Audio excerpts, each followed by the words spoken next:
Welcome back. When we left off, Preston Holloway had just been arrested for the murder of Elijah Cortez, led out in handcuffs, cameras flashing, reporters shouting.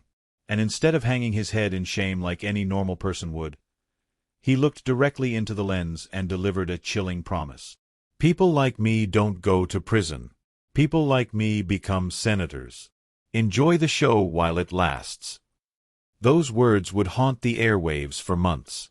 They'd be dissected by legal analysts, debated by talking heads, and replayed in living rooms across America until everyone had an opinion about the golden boy of Greenwich. But opinions don't decide guilt. Trials do. And Preston Holloway's trial was about to become the most watched courtroom drama in a decade. The months between arrest and trial transformed the case into a national obsession. Cable news networks assign dedicated correspondents. True crime podcasts release weekly episodes analyzing every leaked detail. Social media splinters into warring factions. Justice for Eli versus Preston is innocent, with vitriol that makes political debates look civil. The narrative writes itself. Privilege versus justice. The scholarship kid versus the silver spoon. A grieving mother versus a family with enough money to burn. The Holloways spare no expense. Their defense team reads like a legal all-star roster. Harrison Burke, former federal prosecutor, now the most expensive criminal defense attorney on the East Coast. Vanessa Chen, jury consultant with an almost supernatural ability to read people. Media strategist. Crisis managers. An army of paralegals working around the clock. Their strategy leaks almost immediately. Tragic accident, wrongful prosecution, a grieving teenager crucified by an overzealous detective with something to prove. Preston, they insist, is the real victim here. The prosecution counters with District Attorney Patricia Vance. 54 years old. Silver-streaked hair pulled back in a severe bun. Glasses that make her look like a librarian, until you see her in a courtroom, where she transforms into something closer to a surgeon. Precise. Relentless. A 94% conviction rate built on meticulous preparation and an almost pathological hatred of losing. Vance doesn't give interviews. Doesn't leak strategy. Doesn't play the media game. She just wins.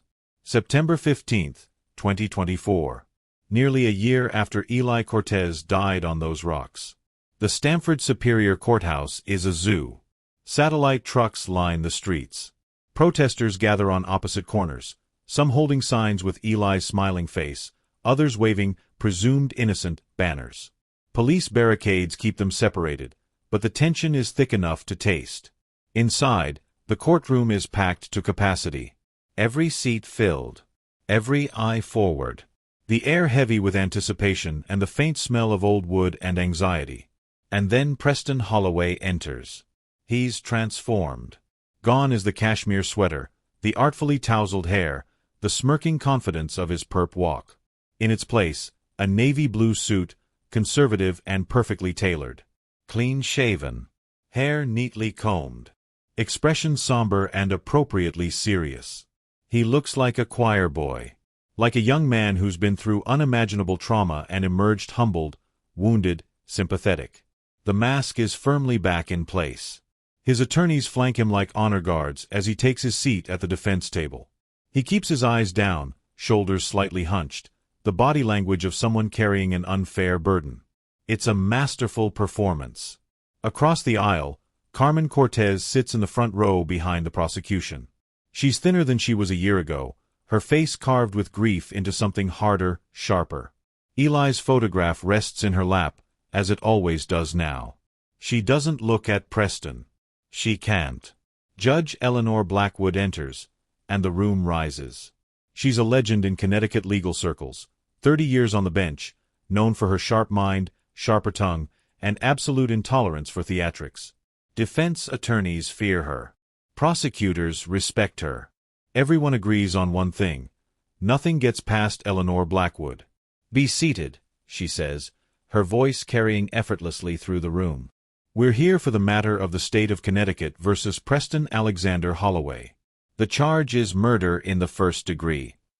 She surveys the room over her reading glasses, her gaze lingering for just a moment on Preston. Opening statements. "Ms. Vance, You may proceed. DA Vance rises slowly, buttoning her jacket as she approaches the jury box. 12 faces stare back at her, a cross-section of Connecticut citizens who've been sequestered, scrutinized, and selected to decide whether a golden boy lives free or dies behind bars. Ladies and gentlemen, she begins, her voice calm and measured. This case is not complicated. Despite what the defense will try to tell you, despite the smoke and mirrors and expert witnesses and expensive suits, this case is simple. She pauses, letting the silence build. On October 3, 2023, Preston Holloway lured Elijah Cortez to a remote hiking trail under false pretenses. He walked him to the edge of a cliff, and then, with premeditation and malice, he pushed him to his death. A murmur ripples through the gallery. Preston's expression doesn't change. Eli Cortez fought for his life. He clawed at his killer with everything he had. And Preston Holloway's DNA was found under Eli's fingernails, proof of that final, desperate struggle. Vance turns, pointing directly at Preston. The defendant researched cliff heights and fatal falls weeks before the murder. He sent calculated text messages designed to lower his victim's guard. And after pushing an innocent young man to his death, he stood calmly at the scene, checked his phone, and rehearsed his tears before calling 911. She returns her gaze to the jury. This was not an accident. This was an execution. Cold-blooded, premeditated murder by a young man who believed his wealth and privilege would protect him from consequences. Her voice drops, quiet now but razor-sharp. It's your job to prove him wrong. Harrison Burke's opening is a different animal entirely. He moves with the easy confidence of a man who's won more cases than most attorneys ever try. His voice is warm, paternal, dripping with reasonableness. Ladies and gentlemen, my heart breaks for the Cortez family. It truly does. Losing a child is every parent's worst nightmare, and Elijah Cortez was, by all accounts, a remarkable young man. He shakes his head slowly, sadly. But grief, however justified, cannot be allowed to convict an innocent person. He gestures toward Preston, who lowers his eyes on cue. Preston Holloway didn't murder anyone. He watched his friend fall and has been haunted by that moment ever since. The DNA. From a struggle to save Eli, not to hurt him. The internet searches? Research for a creative writing project. Morbid, perhaps, but hardly evidence of murder. Burke approaches the jury box, his voice softening. The prosecution wants you to see a monster. But all I see is a traumatized teenager who's been crucified by a detective with a grudge and a media hungry for a villain. He spreads his hands. Preston Holloway is not the monster they've invented. He's an 18-year-old boy who lost a friend and then lost everything else. His reputation, his future, his freedom. He lets that sink in. At the end of this trial, I'm confident you'll see the truth. And the truth is that Preston Holloway is not guilty. Preston watches Burke return to the defense table with something like admiration in his eyes. The performance has begun. And this time, both sides are fighting for everything. DA Patricia Vance doesn't believe in drama for drama's sake. She believes in bricks. One after another, stacked with precision, mortared with evidence, until the wall is so high and so solid that no amount of money or legal maneuvering can knock it down. That's exactly what she builds over the next 6 days. The forensic experts come first. Dr. Raymond Alcott, Chief Medical Examiner for Fairfield County, takes the stand with the calm authority of someone who's testified in over 300 murder trials. His silver beard is neatly trimmed, his voice measured and clinical. Based on the pattern and distribution of injuries, he explains, pointing to autopsy diagrams that make several jurors look away, the victim did not simply slip and fall. The trajectory of the body, the point of initial impact, the fracture patterns, all are consistent with a forceful push from behind. Vance approaches with a photograph. And the wounds on the defendant's hands and arms? Defensive wounds. Dr. Alcott doesn't hesitate. The scratches and abrasions on Mr. Holloway are consistent with someone being clawed by a person fighting for their life. The DNA recovered from under Elijah Cortez's fingernails matches the defendant's profile with a certainty of 99.97%. The number hangs in the courtroom like a verdict. Burke's cross-examination tries to muddy the waters, Couldn't the push have been accidental? Couldn't the scratches have come from a rescue attempt? Dr. Alcott remains unshaken. A rescue attempt would produce injuries on the palms and fingers from gripping. These wounds are on the backs of the hands and outer forearms. He pauses, looking directly at the jury. These are the wounds of someone being attacked, not someone trying to save a friend. Next comes Dr. Lisa Chen, the forensic digital analyst.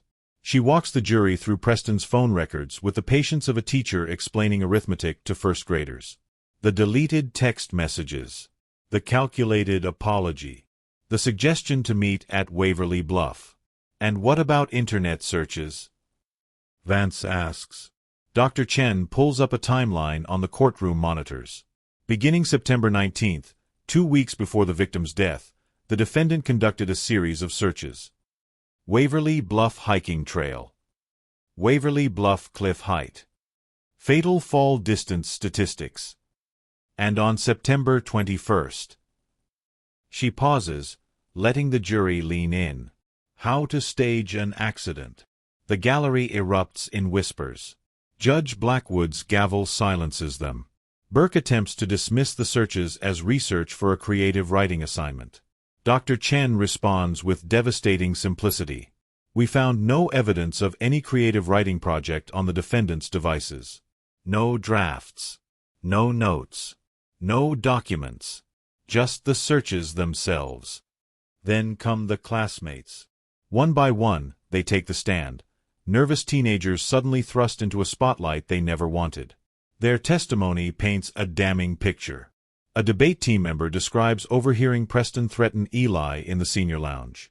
He said Eli was going to regret going to the dean. His voice was cold, like he was discussing the weather. A girl from Eli's chemistry class testifies about the cheating ring, how everyone knew Preston ran it, how no one dared speak up because of his family's influence. Eli was the only one brave enough to say something, she says quietly, wiping her eyes. And look what happened to him. Burke objects, calls it speculation, demands it be stricken. Judge Blackwood allows it to stand. But the prosecution's masterstroke is Carmen Cortez. When Eli's mother takes the stand, the entire courtroom seems to hold its breath. She's dressed simply, a dark blouse, modest jewelry, her hair pulled back. In her trembling hands, she carries the same photograph she's held throughout the trial. Eli at his Ashford Academy orientation, grinning at the camera, his whole future shining in his eyes. Mrs. Cortez, Vance begins gently, can you tell the jury about your son? Carmen's voice is barely above a whisper at first. Eli was everything. He was my miracle. She touches the photograph. His father died when he was 11. It was just us after that. And Eli, he never complained. Never asked for things we couldn't afford. He just worked, studied, dreamed. She looks up at the jury, her eyes brimming. He wanted to be a lawyer, a public defender. He said he wanted to help families like ours, people who couldn't afford someone to fight for them. Her voice cracks. He wanted to make a difference. Vance lets the silence breathe before continuing. Can you tell us about the last time you spoke with your son? Carmen closes her eyes. When she opens them, tears are streaming down her cheeks. The morning of October 3rd. He called me before he left for that hike. He said he was nervous about meeting Preston, but he wanted to give him a chance. He said. She stops, pressing a hand to her mouth. He said he wanted to believe people could change. The courtroom is utterly silent. That's who my son was. Carmen's voice breaks completely now. He gave people chances they didn't deserve. Several jurors wipe their eyes. One woman in the back row is openly crying. And Preston Holloway? Throughout Carmen's testimony, he sits motionless at the defense table. His expression is carefully neutral, sympathetic enough to satisfy his attorneys, but nothing more. But at one point, when Carmen describes Eli's dreams of becoming a public defender, something happens. Preston yawns. It's small, almost imperceptible. He catches himself immediately, covering his mouth and looking down. But Vance sees it. The jury sees it. And Carmen Cortez sees it. The mask slipped. Just for a second. But a second is enough. After court adjourns for the day, the legal analysts descend like vultures. The prosecution is building an airtight case, one commentator declares on CNN. The DNA, the digital evidence, the witness testimony, it's overwhelming. But let's not forget, another counters, the defense hasn't presented yet. Harrison Burke is one of the best in the business. In living rooms across America, people argue over dinner tables. Social media erupts with hot takes and amateur analysis. #JusticeForEli trends for the 5th time in a week. And in a cramped apartment in Bridgeport, Carmen Cortez sits alone in the dark, holding her son's photograph, replaying that yawn in her mind. He yawned. While she described her dead son's dreams, his killer yawned. For the first time since this nightmare began, Carmen feels something other than grief. She feels rage. Harrison Burke has been doing this for 32 years. He's defended senators, celebrities, CEOs, and at least one Fortune 500 executive whose crimes would make your skin crawl. He's never lost a case he truly believed he could win. And despite the mountain of evidence, despite the DNA and the searches and the devastating testimony, Harrison Burke believes he can win this one too. Because Harrison Burke understands something fundamental about American juries. They don't convict people they like. His job isn't to prove Preston innocent. It's to make the jury fall in love with him. The character witnesses begin on day 7.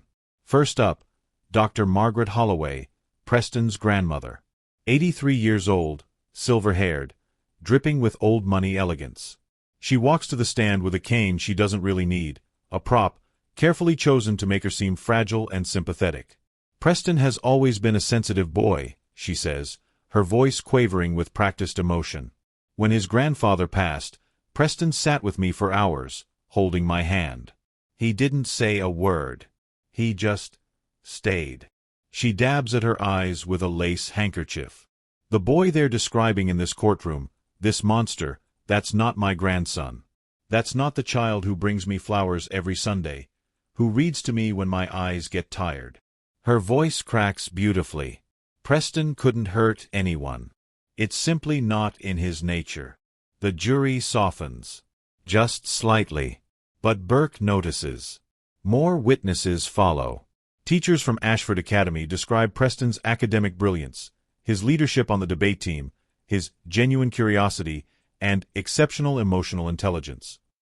A charity director from Greenwich testifies about Preston's volunteer work at a local food bank. He showed up every Saturday for 2 years, she says earnestly. Rain or shine. Never asked for recognition. Never wanted credit.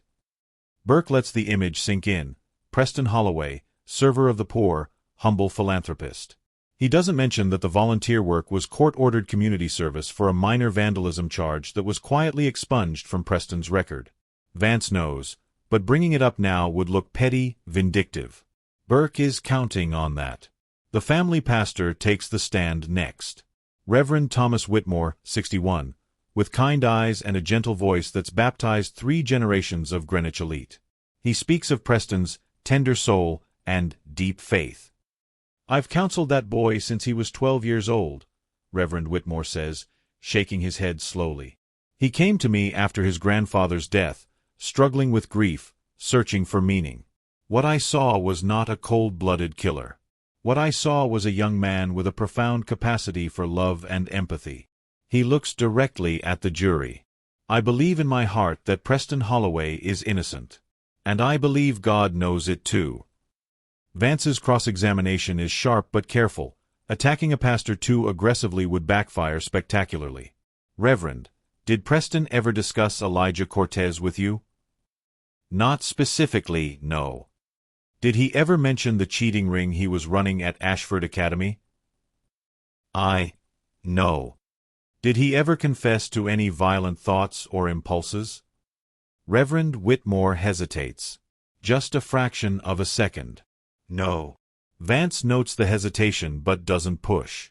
She files it away for closing arguments. Then comes the scientific counterattack. Burke calls Dr. Nathan Forsyth, A forensic pathologist with credentials as long as your arm and a fee that could fund a small country. Dr. Forsyth challenges every aspect of the prosecution's forensic case with smooth, professional skepticism. The DNA evidence is certainly compelling, he admits, but it doesn't prove murder. It proves contact.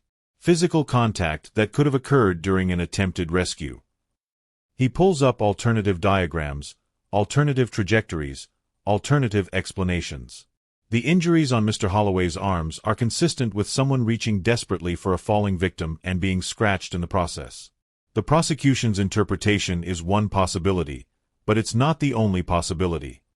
He leans back, radiating confidence. In science, we don't convict based on possibilities. We require certainty. And the physical evidence in this case does not provide certainty of murder. Vance's cross-examination pokes holes in his analysis, but the damage is done. Doubt has been planted. A tiny seed, but seeds can grow. But Burke's most controversial move is yet to come.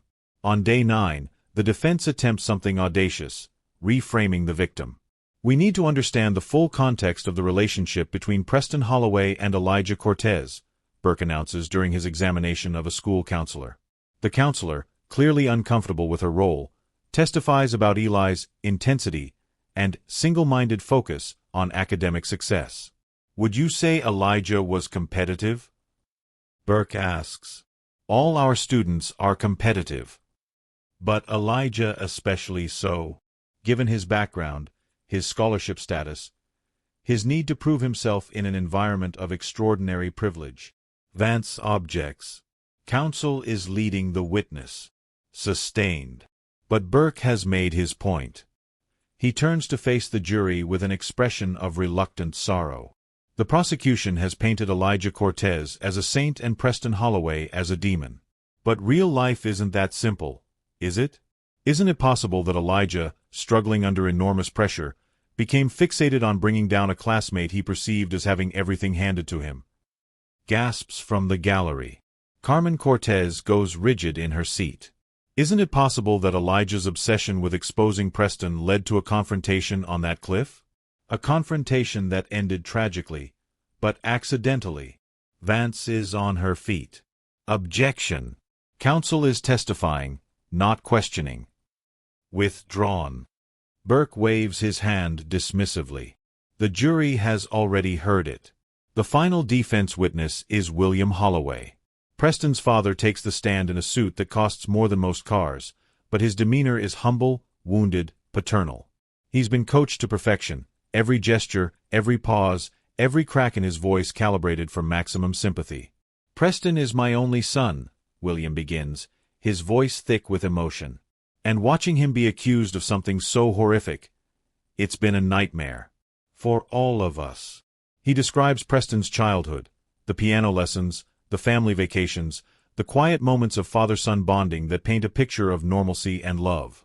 When I heard about Elijah's death, I held my son while he sobbed for hours, William says, voice breaking. He blamed himself. He kept saying, I should have grabbed him faster. I should have held on. That's not the reaction of a killer. That's the reaction of a traumatized young man who watched his friend die. He turns to face the jury directly, tears glistening in his eyes. My son is not a murderer. He's a victim of tragedy, of circumstance, and now of a justice system that has already convicted him in the court of public opinion. He swallows hard. I'm begging you, please. Look at the evidence. Really look at it.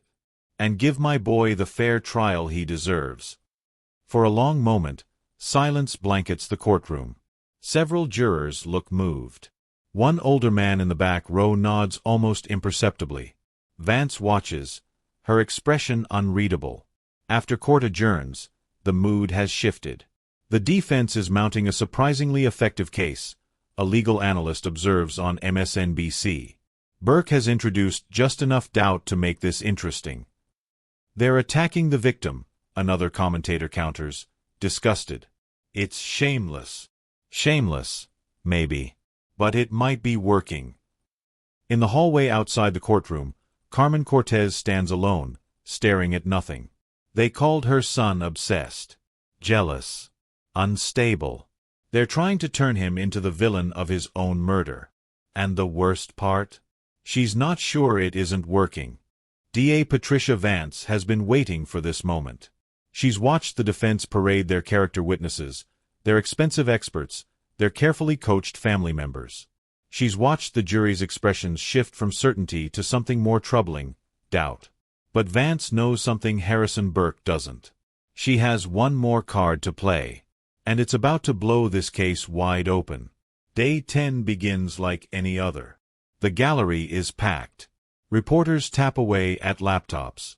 Preston sits at the defense table in his navy suit, expression appropriately somber, the mask firmly in place. Vance rises slowly, buttoning her jacket. The prosecution calls Marcus Chen to the stand. A murmur ripples through the courtroom. At the defense table, something flickers across Preston's face. Just for a moment. A crack in the facade. Because Preston knows Marcus Chen. They were friends once. Best friends, even. Before Ashford. Before the mask became permanent. Marcus was one of the few people who'd seen glimpses of the real Preston. The cold, calculating void behind the charm. And now Marcus is walking down the aisle toward the witness stand, his jaw set, his eyes fixed straight ahead, refusing to look at the defense table. Preston's attorneys huddle frantically, whispering. They weren't expecting this. Marcus Chen wasn't on any witness list. His name never appeared in discovery. Burke shoots to his feet. Objection, Your Honor. This witness was never disclosed to the defense. This is a clear violation of. Mr. Chen came forward voluntarily 48 hours ago, Vance interrupts smoothly. We disclosed his identity to defense counsel yesterday afternoon, as required by law. The defense received all relevant materials within the legal time frame. Judge Blackwood peers at Burke over her glasses. Is this true, counselor? Burke's jaw tightens. We received the disclosure, Your Honor, but the timing.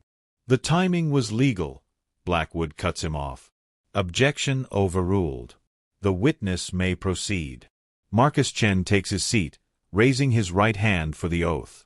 His voice is steady, but his hands tremble slightly against his thighs. Preston stares at him with eyes like frozen lakes. Mr. Chen, Vance begins, approaching slowly. How do you know the defendant? We grew up together. Our families were close. We went to the same prep schools before Ashford. Marcus swallows. Preston and I were best friends for almost 10 years. We drifted apart. Junior year. Why? Marcus is quiet for a long moment. When he speaks, his voice is barely above a whisper. Because I started to see who he really was. The courtroom goes still. Vance guides Marcus through his testimony with surgical precision. He describes the early friendship, video games, sleepovers, summers at the Holloway estate. Two boys who told each other everything. Then the stories darken. Preston used to test people, Marcus explains, choosing his words carefully. He'd lie about small things just to see if he could get away with it. He'd manipulate situations, pit friends against each other, then sit back and watch. He called it studying human nature. Did you ever witness any violent behavior? Marcus hesitates. Once. 8th grade. There was this kid, Danny Morrison, who spread a rumor about Preston. Nothing serious, just stupid middle school stuff. He pauses, rubbing his palms on his pants. Preston didn't react at first. He just smiled and said it was fine. But 3 weeks later, Danny's dog went missing. Gasps from the gallery. They found it a week after that. Dead. In a drainage ditch behind Danny's house. Marcus's voice drops. Preston told me about it that night. He was proud. He said Danny needed to learn that actions have consequences. Burke leaps up. Objection. This is unsubstantiated hearsay about an alleged incident from years ago with absolutely no. Your Honor, Vance interjects calmly, the witness is testifying to statements made directly to him by the defendant. It's an admission, not hearsay. Blackwood considers for a moment. I'll allow it. But tread carefully, Ms. Vance. Then comes the bombshell. Mr. Chen, Vance says slowly, did you attend a party at the Holloway estate in late October of last year? Yes. This would have been approximately 3 weeks after Elijah Cortez's death? Yes. Can you describe what happened at that party? Marcus closes his eyes briefly, steeling himself. It was a small gathering. Maybe 15 people. Kids from Ashford, some from Preston's old school. Preston was drinking, a lot. More than I'd ever seen him drink. And at some point during the evening, did you have a conversation with the defendant? Yes. What did he say to you? Marcus looks up. His eyes find Preston's for the first time since taking the stand. He pulled me aside. Into his father's study. He was drunk, but there was this clarity in his eyes. This coldness. Marcus's voice steadies. He said, "You want to know the best part? They actually believed it was an accident. These people are so easy to fool." The courtroom erupts. Shouts from the gallery. Carmen Cortez surging to her feet. Reporters scrambling for their phones. Judge Blackwood's gavel cracking down again and again. Order. Order in this court. Preston's face has gone pale. His hands grip the edge of the defense table, knuckles white. For the first time since this trial began, he looks afraid. Actually afraid. Mr. Chen, Vance continues, her voice cutting through the chaos. Did the defendant say anything else? Marcus nods slowly. He said, Eli thought he could take me down. Eli thought the truth mattered. And then he laughed. Marcus's jaw tightens. He laughed and said, "The truth is whatever I say it is. That's the difference between people like me and people like him. I make the rules. And I never, ever lose." Silence. Absolute, devastating silence. Burke's cross-examination is brutal but desperate. "Mr. Chin, isn't it true that you and the defendant had a falling out over a girl?" "We had disagreements about a lot of things." "And isn't it true that you've harbored resentment toward the defendant ever since?" "I stopped being his friend because I was afraid of him." Marcus doesn't flinch. There's a difference. You expect this jury to believe that a drunk teenager confessed to murder at a party? That he just happened to brag about it to you, of all people? Marcus looks at Burke with something close to pity. Preston didn't think he was confessing. He thought he was celebrating. He was so sure he'd gotten away with it that he couldn't help himself. His voice hardens. That's who he is. He needs people to know how smart he is. He can't stand the idea that anyone might not realize he won. Burke stares at him for a long moment, searching for an angle, a weakness, anything. He finds nothing. No further questions. The defense demands a mistrial. This testimony is devastating and highly prejudicial. Burke argues, his composure finally cracking. The jury cannot possibly. The testimony is devastating because it's true, Vance counters. The defense had legal notice and opportunity to prepare. There are no grounds for mistrial. Judge Blackwood rules swiftly. Motion denied. We will proceed. In a last-ditch effort, the defense puts Preston Holloway on the stand. It's a gamble, a massive one. Burke knows it. But they have no choice. The only way to counter Marcus's testimony is for the jury to hear from Preston himself. Preston takes his seat with practiced composure. But something's different. The mask is flickering, struggling to hold. "Preston," Burke begins gently, "can you tell us what happened on October 3rd? Preston recites his story. The apology, the hike, the accident, his desperate attempt to save Eli, his grief, his trauma, his nightmares ever since. It's polished, rehearsed, almost convincing. Then Vance steps up for cross-examination.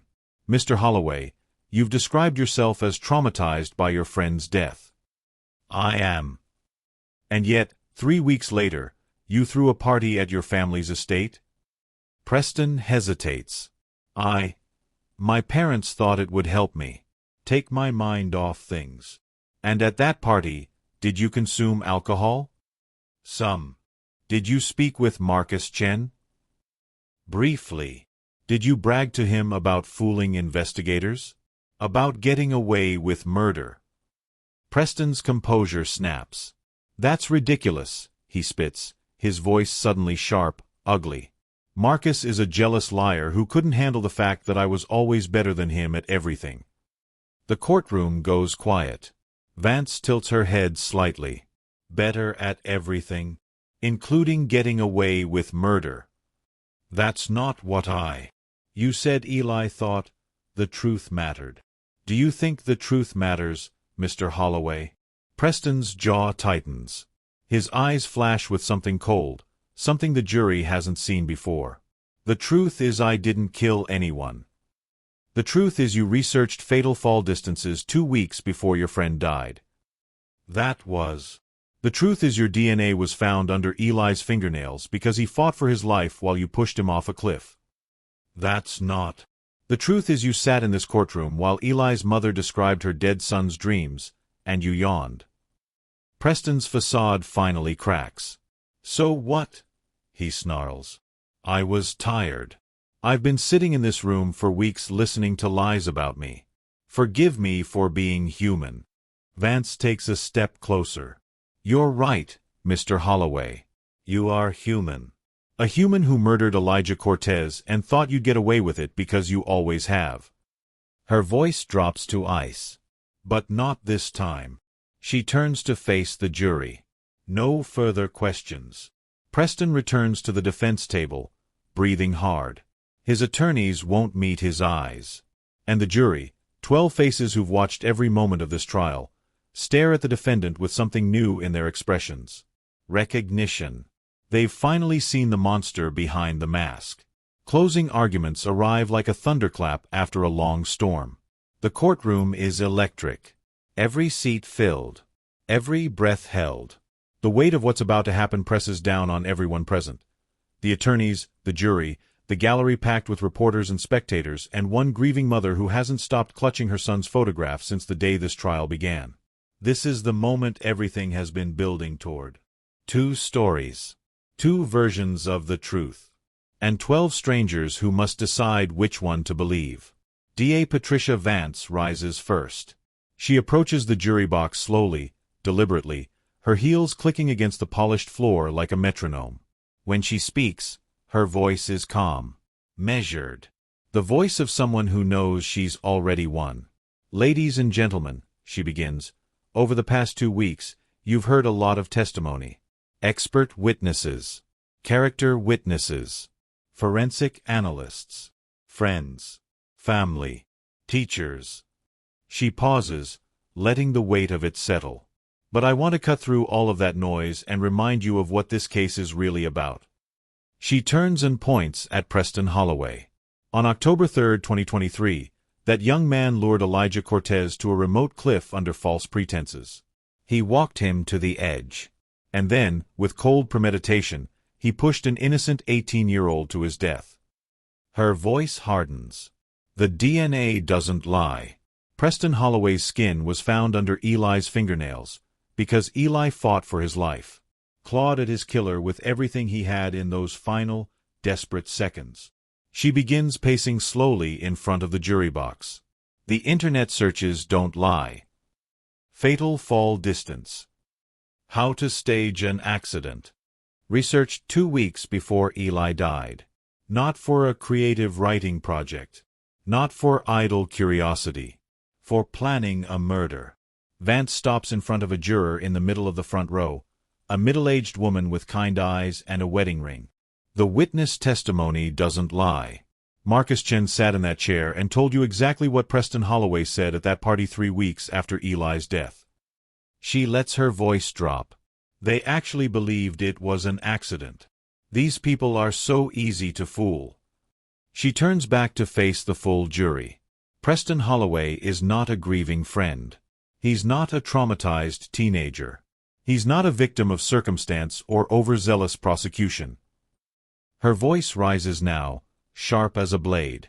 He's a cold-blooded killer who executed a classmate for daring to threaten his reputation, and then laughed about it at a party while Eli's mother was still planning her son's funeral. Vance returns to the prosecution table and picks up a photograph. Eli's school portrait. She holds it up for the jury to see. Elijah Cortez was 18 years old. He worked harder than anyone in that school. He rode 90 minutes each way, every single day, because he believed education was his path to a better life. He wanted to become a public defender, to help families like his own. Families who couldn't afford someone to fight for them. Her voice cracks, just slightly. He had his whole life ahead of him.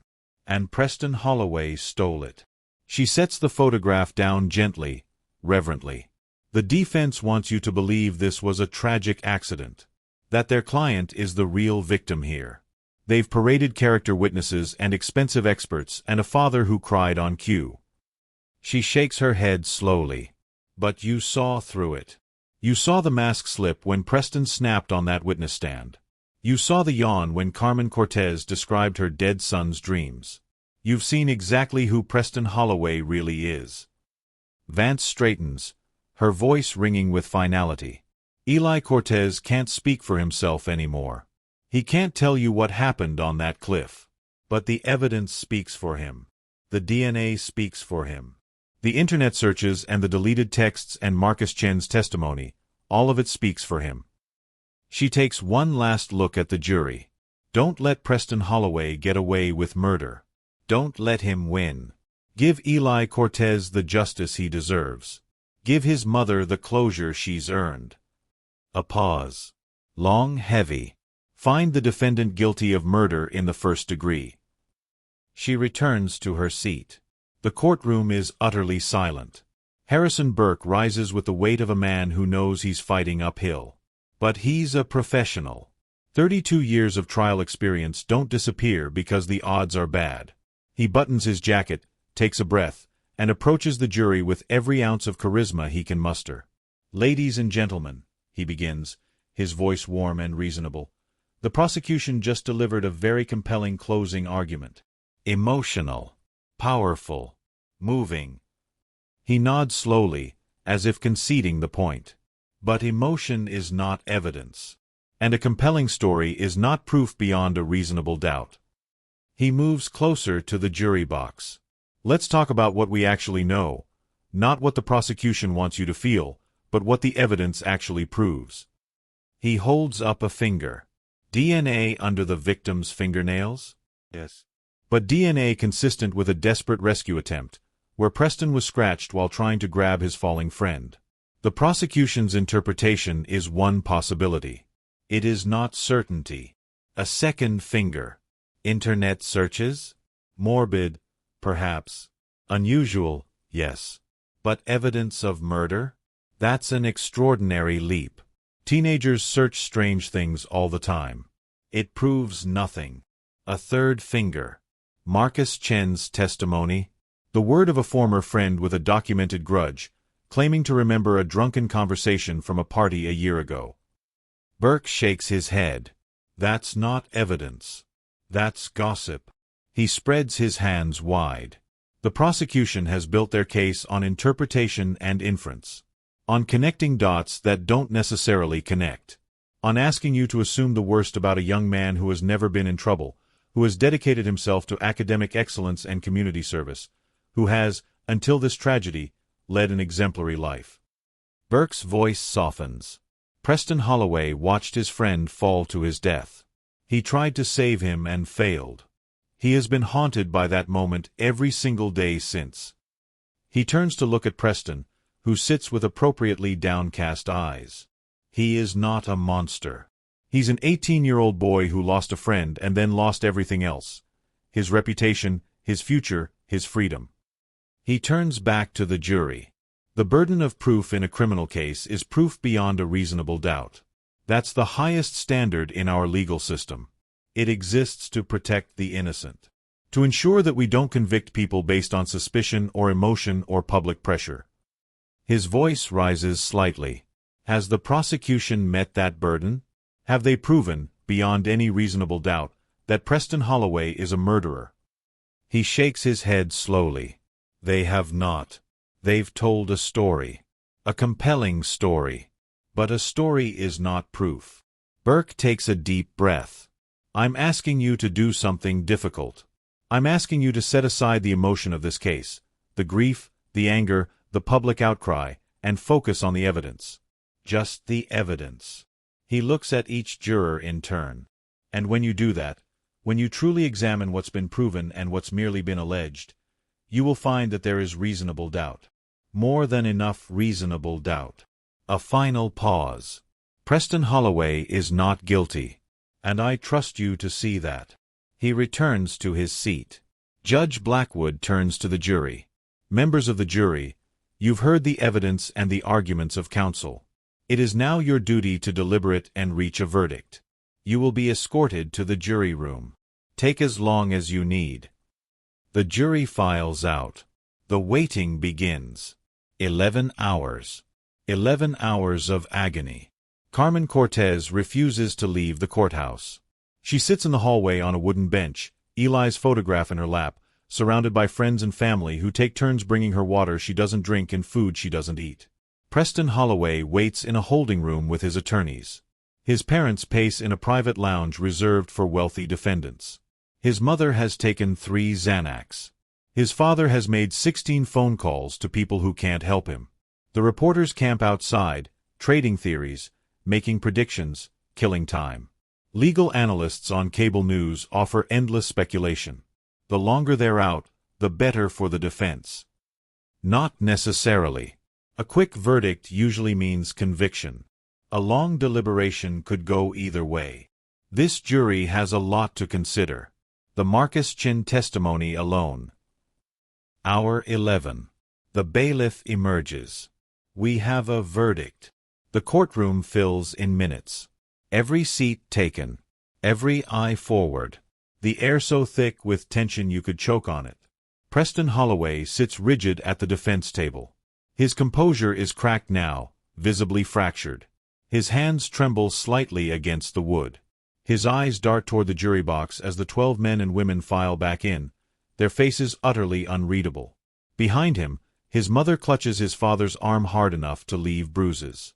Across the aisle, Carmen Cortez holds Eli's photograph against her heart. Her eyes are closed. Her lips move silently, a prayer, perhaps, or a promise to her son. Judge Blackwood's voice cuts through the silence. Members of the jury, have you reached a verdict? The foreperson rises. A woman in her 50s, gray-streaked hair, steady hands. She holds a folded piece of paper like it weighs 1,000 pounds. We have, Your Honor. Please read the verdict. The foreperson unfolds the paper. Her eyes scan the words. The courtroom holds its breath. In the matter of the state of Connecticut versus Preston Alexander Holloway, on the charge of murder in the first degree. Time stops. Preston's hands grip the table so hard his knuckles turn white. Carmen Cortez opens her eyes. We find the defendant. The pause stretches into eternity. Guilty. The courtroom explodes. Carmen Cortez collapses forward, a sound escaping her chest that's somewhere between a sob and a scream, relief and grief tangled together into something raw and primal. Eli's friends surge to their feet, embracing, crying, shouting his name. Preston's mother screams, a high, piercing wail that cuts through the chaos.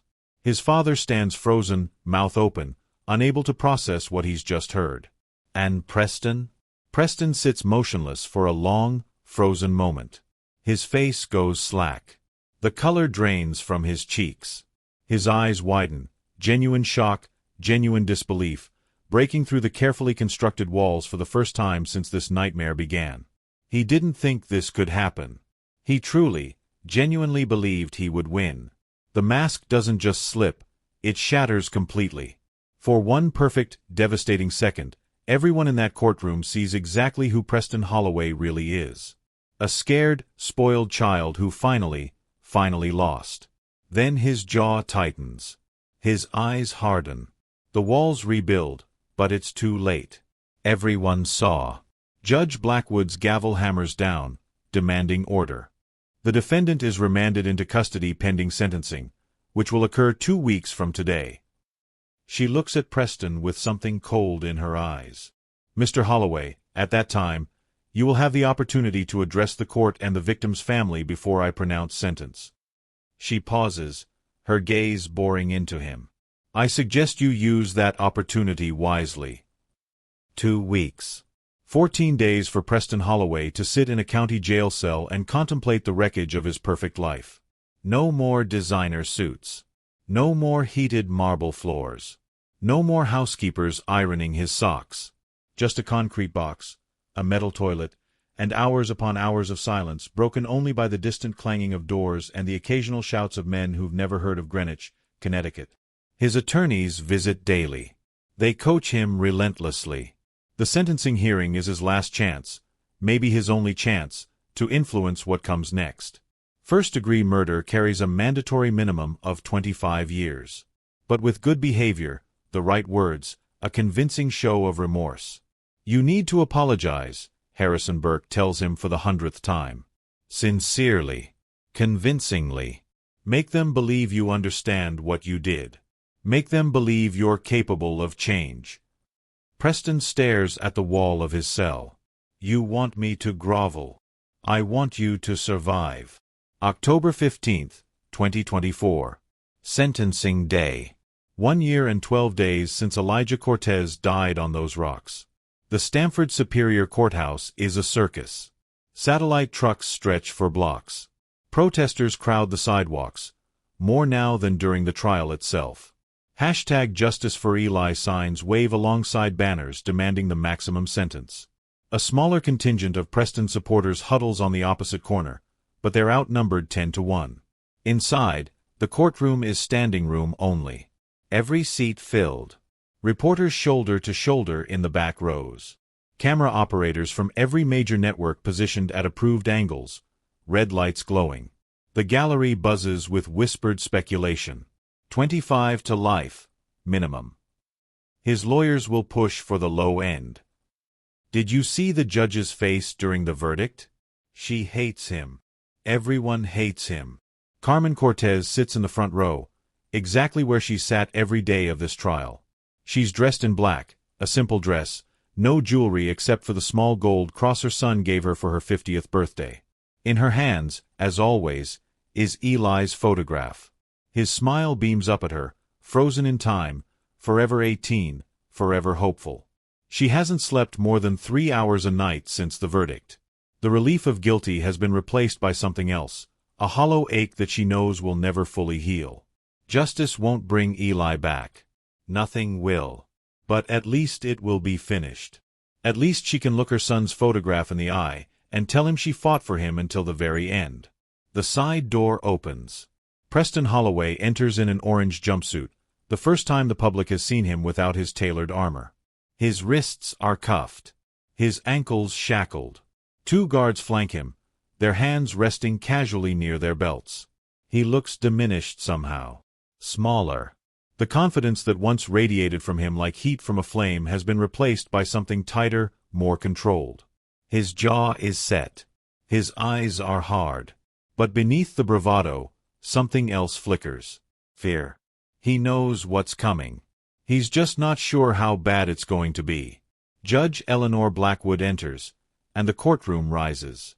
She takes her seat with the gravity of someone who's done this 1,000 times, but today feels different. Today, the weight of the moment presses down on everyone present. This isn't just a sentencing. It's a reckoning. Please be seated, Blackwood says, her voice carrying effortlessly through the room. We are here for the sentencing of Preston Alexander Holloway, who has been convicted by a jury of his peers of murder in the first degree in the death of Elijah Cortez. She shuffles papers, then looks up. Before I pronounce sentence, the defendant has the opportunity to address the court. Specifically, Mr. Holloway, you may speak to the family of your victim. She removes her glasses, fixing Preston with a gaze that could cut steel. Do you have anything you wish to say? The courtroom holds its breath. Preston's attorneys have prepared him for this moment. They've written a statement, 3 pages of carefully crafted contrition. Apologies. expressions of remorse, acknowledgement of the pain he's caused, promises of rehabilitation. Every word designed to humanize him, to soften the judge's heart, to shave years off whatever sentence is coming. All he has to do is read it. All he has to do is pretend, one last time, that he's something other than what he is. Preston rises slowly. His chains clink softly as he turns to face the gallery. To face Carmen Cortez, sitting in the front row, clutching her dead son's photograph. Their eyes meet. For a long moment, nothing happens. Preston's prepared statement sits on the defense table, waiting. Burke gives him an almost imperceptible nod. Go ahead. Say the words. Save yourself. Preston's jaw tightens, and something shifts behind his eyes. When he speaks, his voice is calm, clear, utterly devoid of warmth. You want me to apologize. The words drop into the silence like stones into still water. You want me to stand here and cry and tell you how sorry I am. How I've learned my lesson. How I'll spend the rest of my life making amends. He tilts his head slightly, that familiar cold smile playing at the corner of his mouth. But here's the thing, I don't owe any of you anything. Gasps ripple through the gallery. Burke's face goes white. His co-counsel reaches for Preston's arm, trying to stop him, but Preston shakes her off. Elijah Cortez made a choice, Preston continues, his voice rising. He chose to threaten me. He chose to involve himself in matters that were above him. He didn't understand his place in the world, and he paid the price for that ignorance. Carmen Cortez makes a sound, a choked, wounded noise that's somewhere between a sob and a scream. Preston doesn't even glance at her. You all sit there in your cheap suits and your righteous judgment, thinking you've won something. Thinking you've brought the golden boy low. His lip curls. But you haven't won anything. You've just proven what I always knew. This system, this country, this whole pathetic world, it's run by people who can't stand to see someone better than them succeed. He turns to look directly at Judge Blackwood. So go ahead. Sentence me. Lock me away. Tell yourself you've achieved justice. His voice drops to something quiet. Something deadly. But we both know the truth. People like me don't belong in cages. People like me are meant to rule. And no matter what you do today, that will never change. He smiles, that empty, horrible smile. I have nothing to apologize for. The courtroom detonates.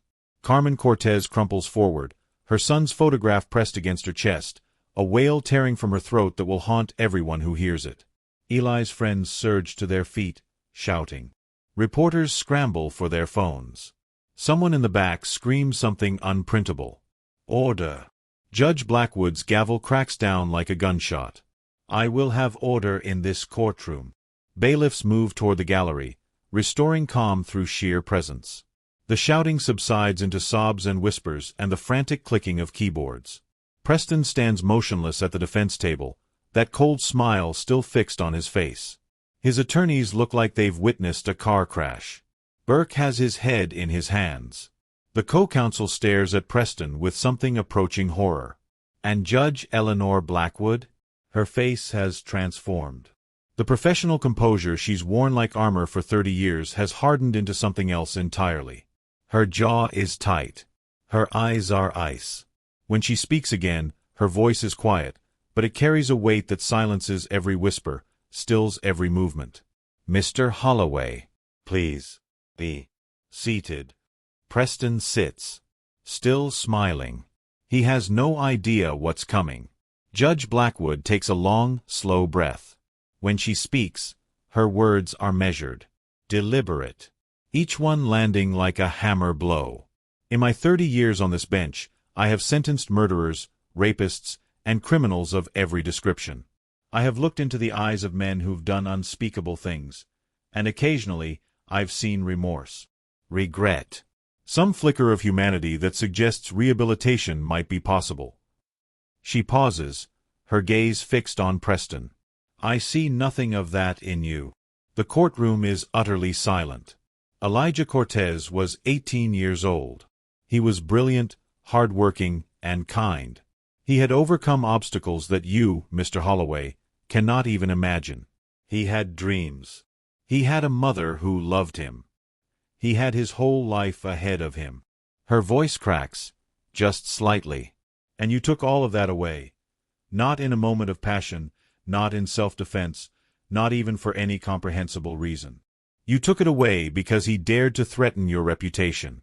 Because he dared to challenge your sense of superiority. Because, in your twisted worldview, that was enough to justify ending his life. She removes her glasses, setting them on the bench. You have shown no remorse, no empathy, no understanding of the gravity of what you've done. Instead, you've stood before this court and this grieving mother and declared that you have nothing to apologize for. Her voice hardens to steel. Very well. Then I have nothing to temper. Preston Alexander Holloway, I hereby sentence you to life in prison without the possibility of parole. A collective gasp sweeps through the courtroom. But I'm not finished, Blackwood continues, her voice cutting through the murmurs. She leans forward, fixing Preston with a gaze that could freeze fire. You came from privilege, Mr. Holloway. You've spent your entire life insulated from consequence, surrounded by people who told you that rules don't apply to you. That your money and your name made you special. Her lips curl into something that's almost a smile, but there's no warmth in it. I'm going to disabuse you of that notion. She straightens. In addition to life without parole, I am ordering the following. You will be stripped of all special privileges typically afforded to inmates of your background. No private cells. No preferential treatment. You will be housed in general population, where you will be treated exactly like every other convicted murderer in the state of Connecticut. Preston's smile falters. For the first time, something like genuine fear flickers behind his eyes. Furthermore, Blackwood continues, I am granting permission for a documentary film crew to chronicle your incarceration for the first 2 years of your sentence. Every moment, every struggle, every consequence you've spent your life avoiding. She leans forward. You wanted an audience, Mr. Holloway. You've always wanted an audience. Someone to witness your brilliance, your superiority, your inevitable triumph.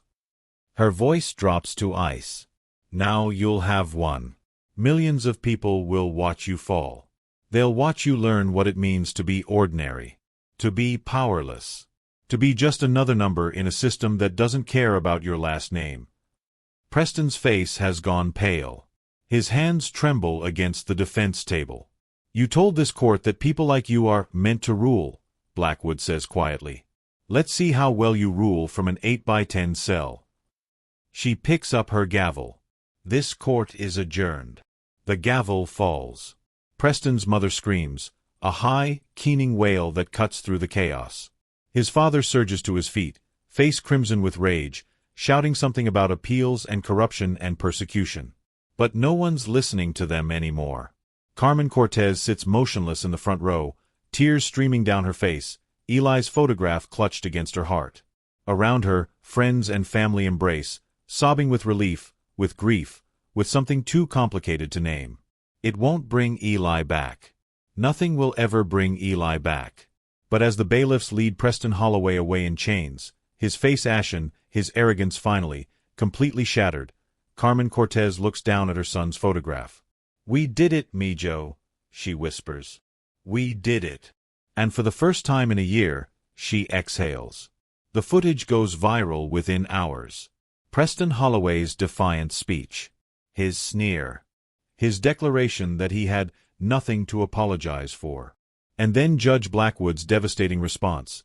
The life sentence, the stripped privileges, the documentary crew that would chronicle his every humiliation. Cable news plays it on loop. Social media explodes with reactions. Legal analysts debate whether the judge overstepped, whether the sentence was appropriate, whether justice was truly served. But for most people, the millions who watched the trial, who followed Eli's story, who saw a golden boy finally brought low, the answer is simple. Yes. Justice was served.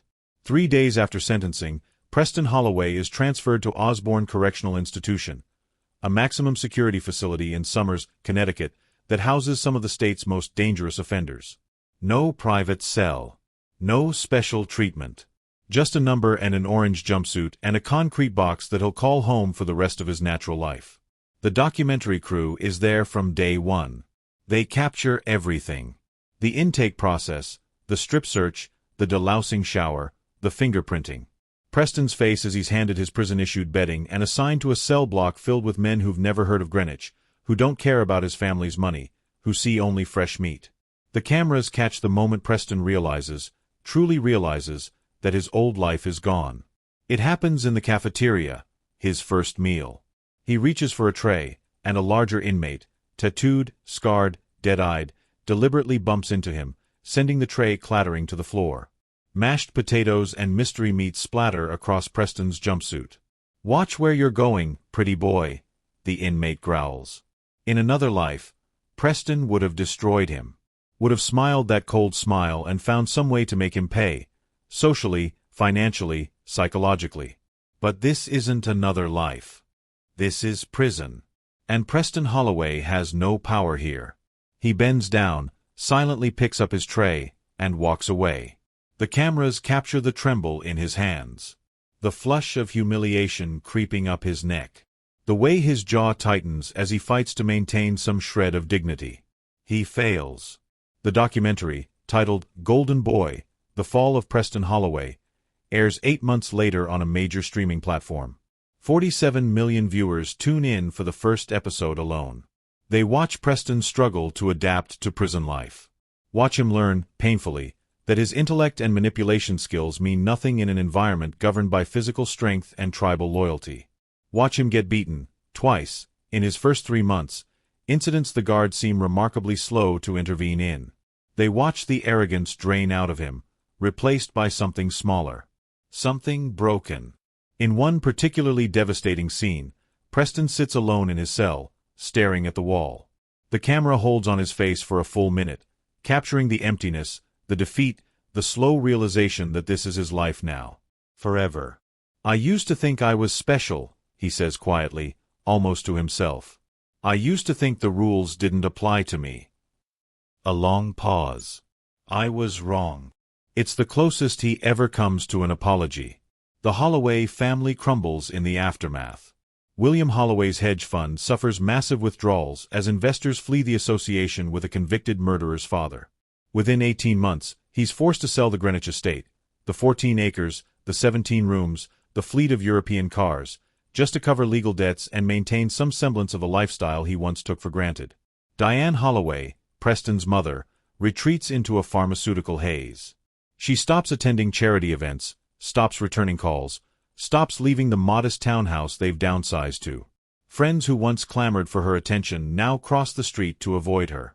The Holloway name, once synonymous with old money and impeccable breeding, becomes a punchline. A cautionary tale. A synonym for arrogance meeting consequence. They never visit Preston in prison. Not once. But while the Holloways fall, something else rises. The Elijah Cortez Memorial Scholarship Fund launches 6 months after sentencing, funded initially by a viral GoFundMe campaign that raises over $2 million in its first week. The money provides full-ride scholarships to underprivileged students.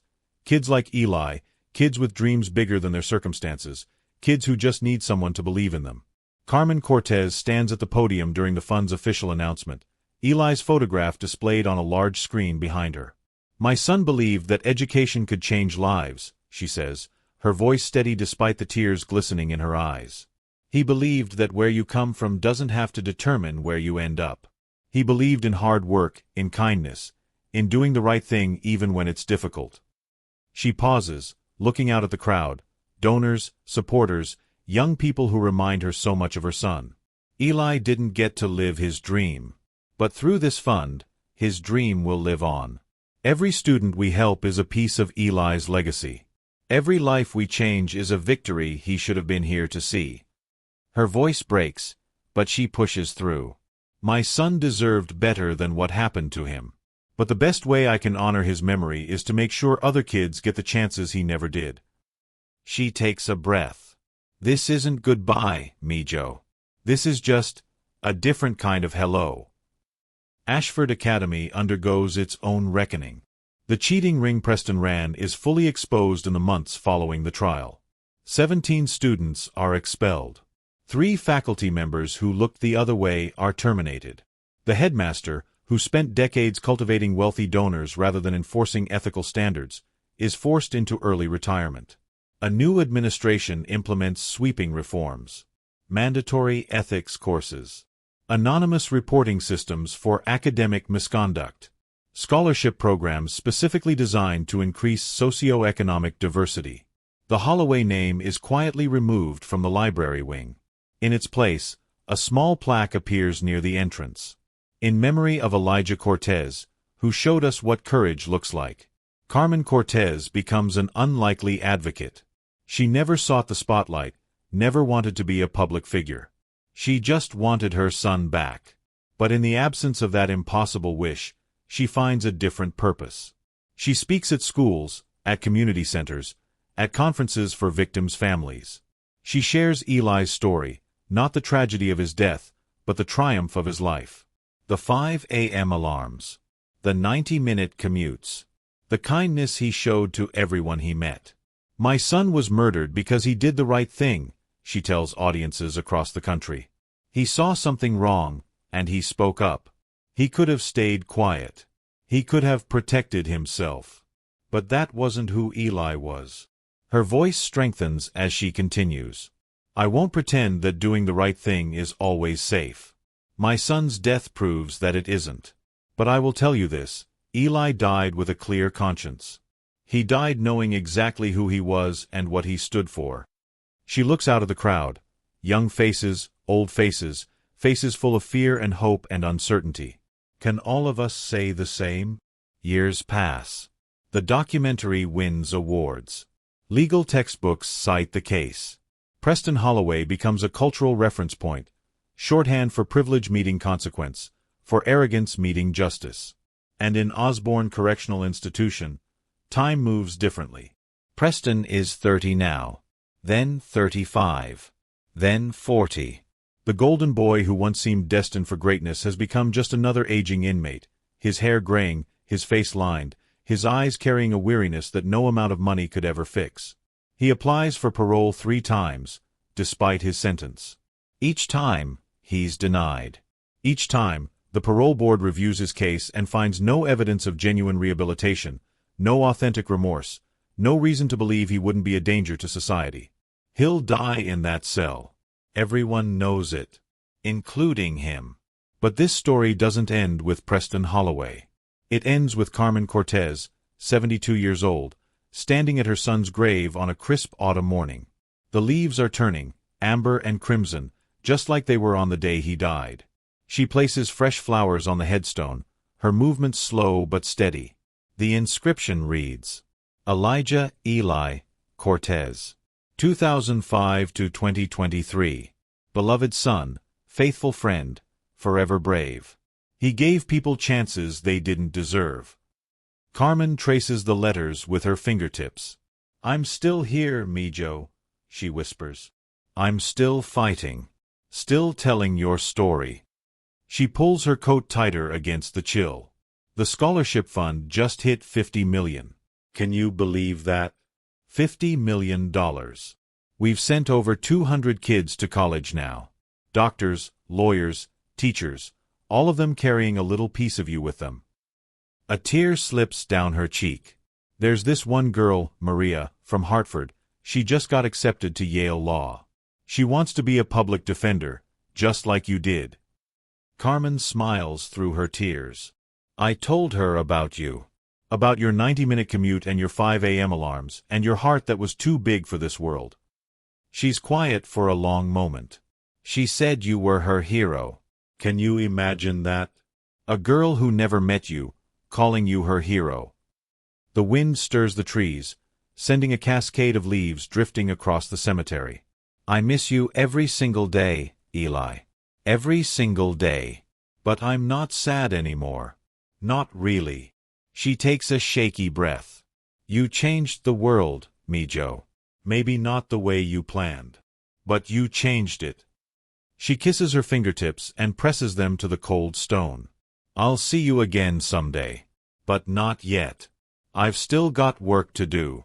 Carmen Cortez turns and walks away, leaves crunching beneath her feet. The autumn sun breaks through the clouds, casting long shadows across the cemetery. And somewhere in Connecticut, in a cramped apartment not unlike the one Eli grew up in, a 17-year-old girl opens a letter from the Elijah Cortez Memorial Scholarship Fund. Full ride, it reads. Congratulations. She screams. Her mother runs in. They embrace, crying, laughing, dreaming of futures that suddenly seem possible. Another life changed. Another piece of Eli's legacy. Another proof that some lights, once kindled, never truly go out. And that's the end of Teen Refused to Apologize. Then the judge ordered a sentence no one expected. Justice, in the end, caught up with someone who thought he was untouchable. It always does. Preston Holloway believed he was above consequence. He believed his money and his name and his charm made him special, made him immune to the rules that govern ordinary people. He was wrong. But this story was never really about Preston Holloway. It was about Elijah Cortez. A scholarship kid with a 90-minute commute and dreams bigger than his circumstances. A son who called his mother every day. A young man who saw something wrong and spoke up, even when staying silent would have been safer. Eli didn't die because he was weak. He died because he was brave. And bravery, true bravery, never dies. If you made it this far, thank you for watching both parts of this story. If you enjoyed it, please hit that like button and subscribe for more deep-dive psychological thrillers like this one. Drop a comment below and let me know, what was the most shocking moment for you? The refusal to apologize? The surprise witness? That final sentence? And what case should I cover next? Until next time, stay curious, stay safe, and remember, no one is above the consequences of their actions.